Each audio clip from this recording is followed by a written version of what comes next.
Welcome back to the Larson Show, 7 minutes after the hour, and I don't want to delay it all. We have a few minutes with Wayne LaPierre, Executive Vice President of the NRA, and in the interest of full disclosure, I always admit my dog in the fight. I'm a life member of the NRA. Wayne, good to have you back on the program. We haven't seen each other since January, I think. Yeah, it's good to be talking with you, Lars. Listen, you know that there are a lot of people very angry tonight because they perceive that the NRA has thrown First Amendment free speech rights of other groups other than the NRA under the bus. And I need you to explain to people what is happening with this resolution that the NRA has agreed not to oppose. Well, let me tell you exactly what's going on. One, let me say, I personally think any speech restrictions on the political speech restrictions on the American public are repugnant. I mean, I have said, and NRA has said all the way through, that we believe any restrictions on political speech are unconstitutional. I mean, the First Amendment means what it says. Congress shall pass no law abridging free speech. That's simple enough for a third grader to get. The NRA has been fighting harder than anybody in this town, though. We're a gun rights, Second Amendment organization. That's what our people put us there, to fight for their speech rights. And we've been fighting harder than anybody the last decade, not only for Second Amendment rights, but against speech restrictions on the American public. And we've been fighting this bill every step of the way. I know, as a gun owner, and all NRA is gun owners all over the country that want us to speak for them, to beat the Feinsteins, beat the Schumers, beat the UN people, beat the Obamas when they come out with this stuff. And I know this, if they cut out the tongue of the NRA, they're cutting out the tongue of every gun owner around the country that expects us to stand up and fight for them. And then they're going to be free to destroy the Second Amendment. So we have been fighting this bill every step of the way. What happened is there was one amendment that was good. First they said they were going to exempt all 501c4s. Mm-hmm. Then what happened is the Democrats, that they know that we're the fiercest warriors in town fighting for what we believe in, they come back with a proposal that cuts out the NRA.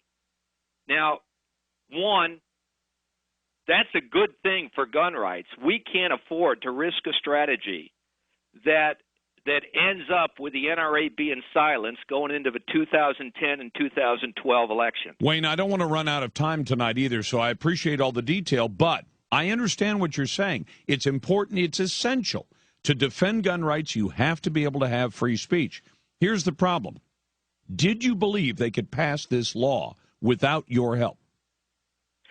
Look, all these people, let me give you the history. No, but Wayne, if you do that, we're going to run out of time. We're going to run out of time. The same people that are saying that we could have risked losing our speech, that they were going to beat this bill, are the same people, and I sat in the rooms back in 2002 when I went along with the Republican strategy where they said we're going to take the whole bill down, and a Republican House ended up passing McCain-Feingold. Well, the reason I ask that, but Wayne, signed that into law. Wayne, the reason you're a friend, the reason I ask that question is that obviously the Democrats wouldn't have offered the freaking NRA a damn thing unless they thought you were absolutely essential for them to pass that bill. If they thought they could have run over the top of you and passed this bill and put a gag down Wayne LaPierre's throat, don't you think they would have done it?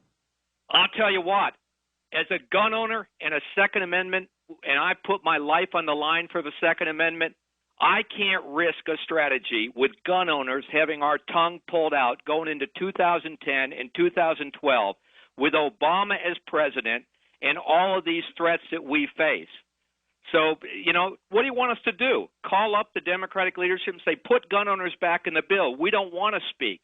We want to be silenced for 2010. No, let's kill the whole thing. But I'm just suggesting that logic tells me that if they thought they could pass this bill without you getting the NRA out of the way, they'd have passed it and said, guess what? We're going to shut up Wayne LaPierre and the NRA and all these other groups. We're going to put a gag on all of them. The only reason they cut a deal with you is because they thought, if we don't get the NRA out of the way, we can't pass this bill. Lars, I disagree with that. I disagree with that. The fact is, I know how the House works. I've been in that town for 30 years. Pelosi's got a big majority. what they would have done is had a bunch of Democrats vote our way, as many as they could afford. They would have held a couple back in their pockets, and they would have rammed that thing through. Then why didn't they? No, but Wayne, that's the. I can't take that chance. I understand. I defend the Second Amendment and guns. If I but Wayne, the thing I can't win. The thing I can't understand then is if Democrats, most of them, there are some conservative Democrat gun owners out there who love the NRA as much as I do. But you talk to the average Democrat on Capitol Hill office holder, they hate the NRA and they hate the people who belong to it. I cannot believe that they thought they had a chance to shut you down and your free speech rights down, and they passed on it and said, no, let's go for the certain deal. Let's cut a deal with people we hate and give them their free speech rights and to say things that most Democrats don't like. It's hard for me. It's impossible for me to believe that they cut that kind of deal. They don't like you and they don't like me. Well, I've been in that town for 30 years, and I'm telling you, I knew what the legislative situation was. I mean, I saw what happened on McCain-Feingold.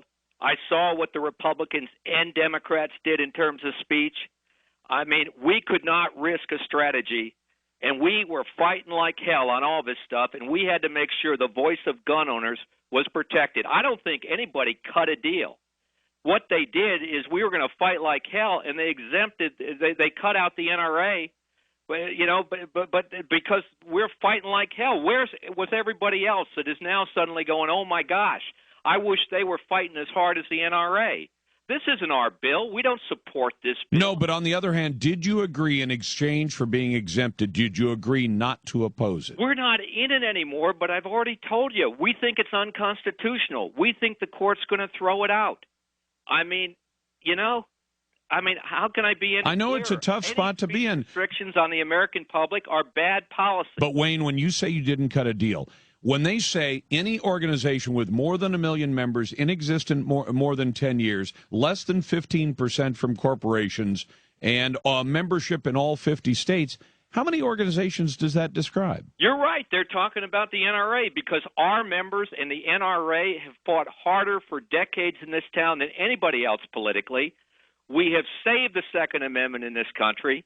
And they wanted to walk around the fiercest group of warriors. But we have saved speech for our members, and we have saved our ability to fight Obama in 2010, fight the Obama and the gun grabbers in 2012, and probably save the Second Amendment in the United States. The other thing I think we've done is I honestly think that this thing is probably not going anywhere, to tell you the truth. If NRA hadn't been involved in this thing, this would have already gone through the House, and you already had all kinds of cracks in the Senate. And just like McCain-Feingold, it was going to go through the Senate, and it was going to end up on the president's desk. Then help me understand the logic. If it's not going anywhere, why give them even the victory of having them split the NRA off from the rest of First Amendment free speech? Because we were fighting, they cut us out of the bill. We're the only ones that the Democrats that they don't want to fight because they know we're tougher than anybody in town. We didn't cut a deal. They cut us out because they knew we were ready for. But then if that's true, if there was no quid pro quo, then why not let them cut you out of the bill and say we're still going to fight the bill? Haven't you agreed not to do that? Constitutional.